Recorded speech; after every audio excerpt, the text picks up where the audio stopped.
Chesterfield City Council to ask some of these questions. And what I heard was that Chesterfield is a hockey town. And that because of that, the public should be willing to invest with this, should be willing to, make this investment in the community. And the question I ask, two, if Chesterfield is such a hockey town, again, why does the public have to pick up the tab? And two, why do only these voters in this little district have to vote on it? Right. Why doesn't the whole city get to vote? Right. Could you imagine the outcry if 130 people voted on the soccer stadium? Oh yeah, it's nuts. Right.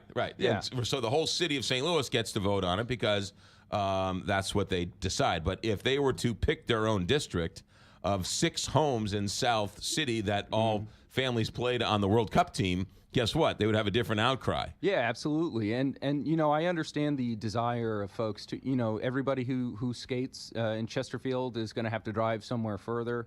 But the question I ask, is, well, instead of ice skating, what if this was like, a knitting arena or something, some other crazy special interest, right? I wrestled in high school. What if I want to not have to drive so far to go wrestle? So I get to, tax everybody to have a new wrestling arena or something. The bigger question is, why isn't the Hardee's Iceplex able to sustain itself? I mean, isn't ice like really valuable, ice time? So kids are playing at like midnight because they don't have enough ice? I mean, that's what you'd think, and that's what we hear, is that there's such demand for this, and that it's, hockey is huge here. Right. But apparently it's not huge enough to, prevent it from reaching into taxpayers' pockets. So is this the Blues practice facility they're talking about, or is this a different ice? So there are 2 proposals. There's this proposal in Chesterfield, and then there's a proposal to build another ice facility by Creve Coeur Lake Park. Right, and they're asking for taxpayer subsidies for that one too, aren't they? They've said that they're interested in a public-private partnership, but I don't know of any more details than that. Right, so yeah. We can imagine what that means. That's interesting. So this is a different. So there's asking for another one. It's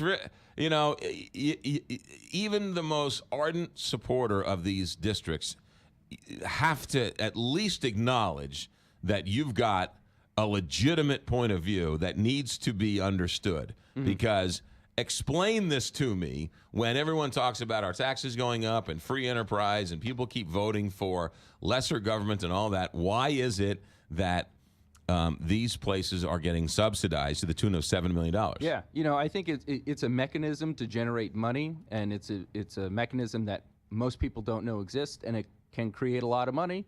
And when there's special interests, when there's a hockey community, but there's all kinds of communities. There's a soccer community here.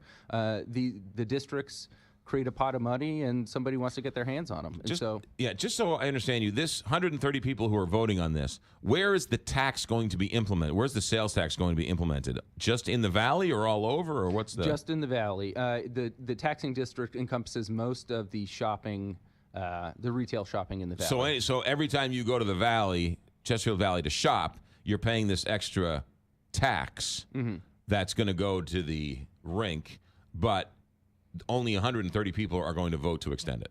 Yeah, well, 130 households or so. 130 so households. There could be more voters in there. Yeah, so more or less, you go there, you don't have a say on it. You don't know that this extra tax exists, but you know what? You're paying for it. So. But the taxing district isn't like voting districts, right? So if you're in one voting district and I'm in another voting district, we might be voting on the same thing, but our neighbors are outside of the TDD, but in the same voting district. And so, I mean, how do they put this to a ballot? It must be confusing to put it on a ballot. It's a mail-in ballot, yeah. So it's it's a mail-in ballot. Yeah. So you don't do it on a normal election day? They send it out and you get it notarized and send it back in. So yeah.